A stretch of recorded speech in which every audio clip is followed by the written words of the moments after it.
महोदय, इसको कोई नकार नहीं सकता। इतने गरीब गरीब लोग हैं महोदय, किसी को अभी तक आवास नसीब नहीं हुआ। जंगल इलाके में आप जाएंगे, एक एक बच्चे को आप देखेंगे महोदय, ये कुपोषण से शिकार है महोदय।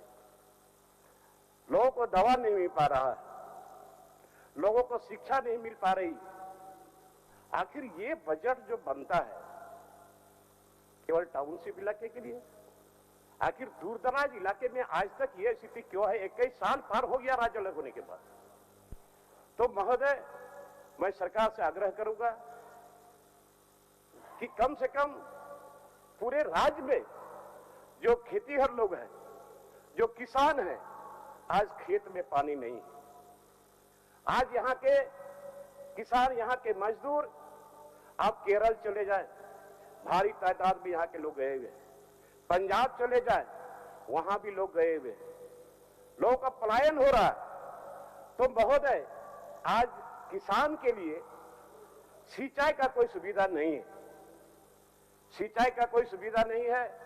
और महोदय, आश्चर्य तो यह होता है कि राज्य अलग होने के बाद ज्यादा से ज्यादा समय यहां किसने शासन चलाया? कौन मुख्यमंत्री रहा? बीजेपी के लोग रहे। और इतने दिनों तक इन लोगों ने क्या किया? अभी सवाल उठाते हैं कि ये नहीं हुआ, वो नहीं हुआ।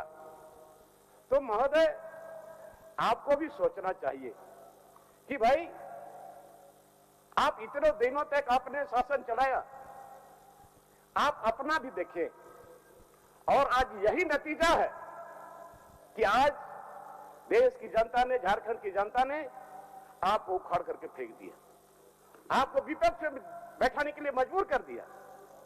अभी माननीय हेमंत सोरेन से लोगों को बहुत सारी अपेक्षाएं, बहुत आशा है, विश्वास है, लेकिन समय पार होते चला जा रहा है। महोदय, अभी कोरोना के चलते 2 साल हम लोग बाधित रहे, सारा चीज बंद हो गया। और हेमंत सोरेन का धन्यवाद देना चाहेंगे कि इन्होंने वैसे विषम परिस्थिति में भी जो बाहर के जो प्रवासी मजदूर थे, उन लोगों को सही सलामत लाने का काम किया और भोजन दिलाने का भी काम इन्होंने किया। लेकिन इतना से ही नहीं हो जाता, अभी बहुत सारा चीज करना है। महोदय, आज हमारे लोग जो शहीद हुए, क्यों शहीद हुए? क्या क्या वो अपने लिए, अपने परिवार के लिए? नहीं, आज उसी के हम लोग खून हैं, उसी के वंशज हैं। आज हमारा जमीन लूटा जा रहा है, एक तरफ जमीन लूटा जा रहा है और दूसरे तरफ हमारा नौकरी भी लूटा जा रहा है। महोदय, आज यहां अंग्रेजों के साथ हमारे लोगों ने लड़ाई लड़ी, तीर धनुष के साथ लड़ाई लड़ी है, और उन्होंने अपने आप को बलिदान किया। किसके लिए? आज यहाँ के आदिवासी, आज यहाँ के मूलवासियों के लिए महोदय। तो महोदय, आज इनका जमीन भी सुरक्षित नहीं है।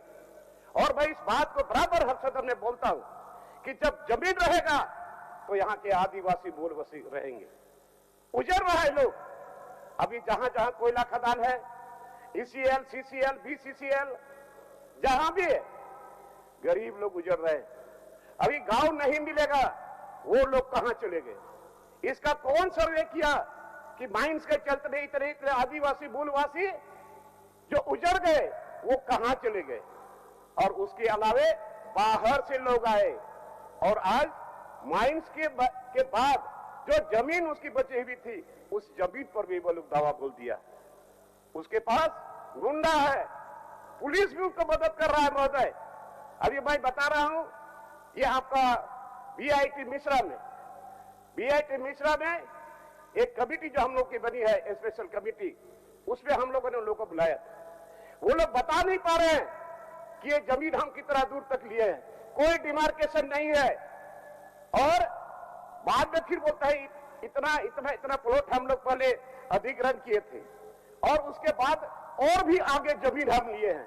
कौन है वो जमीन लेने वाला? कैसे लिया?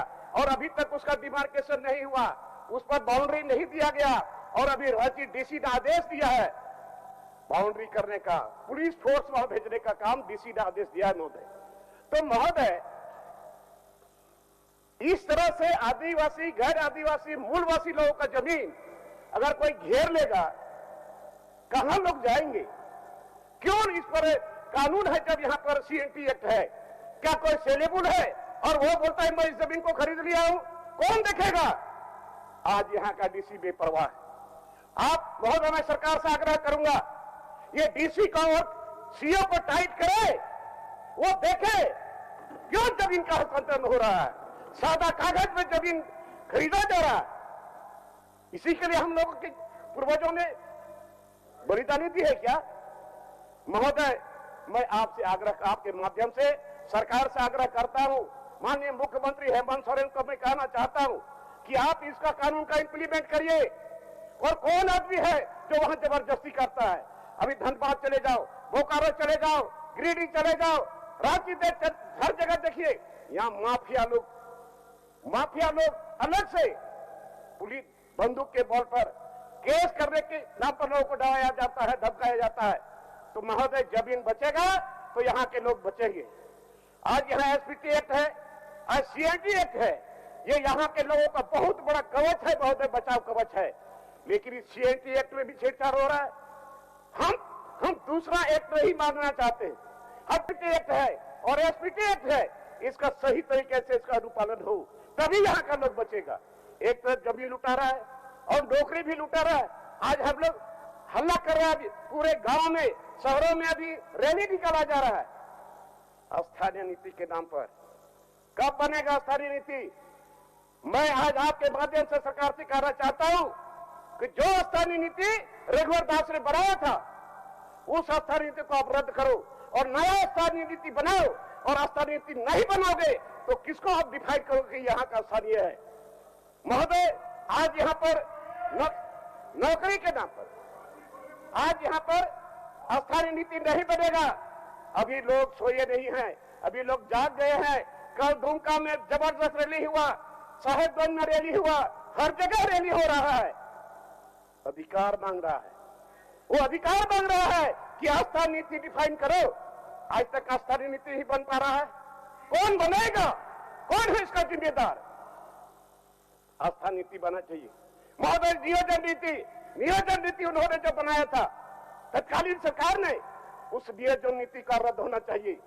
नियोजन नीति रद्द होगा, आस्था नीति बनेगा।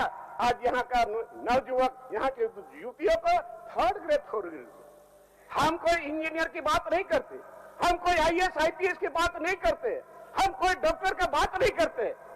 आज यहाँ थर्ड ग्रेड फोर्थ ग्रेड में यहाँ के बेटा और बेटियों को नौकरी नहीं मिलेगा, बाहर के लोगों को नौकरी मिलेगा, कैसे लोग बर्दाश्त करेगा?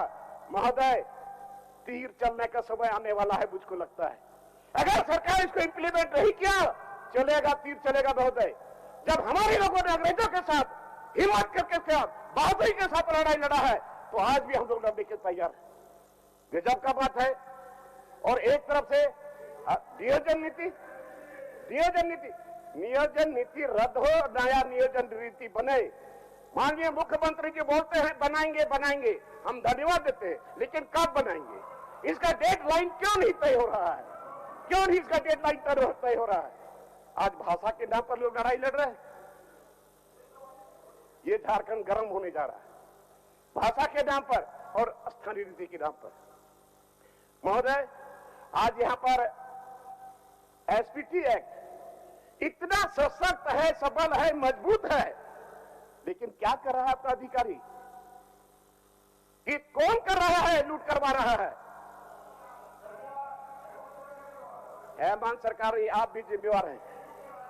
मैं स्पष्ट बता रहा हूं, आप राज्य अलग होने के बाद सबसे पहले ज्यादा शासन आप लोगों ने चलाया, आप लोगों ने सरकार चलाया है और आप लोगों ने शुरुआत किया है।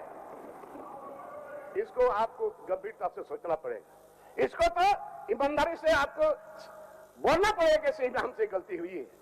हम सारे लोग उसी के वोट से हम लोग जीत के आते हैं, जो देहात में रहते हैं, गांव में रहते हैं, बेन बदन कपड़ा नहीं है, एक टाइम खाया है नहीं खाया, वही लोग वोट देते हैं। आज हम लोग यहाँ आए, ये सौभाग्य की बात है।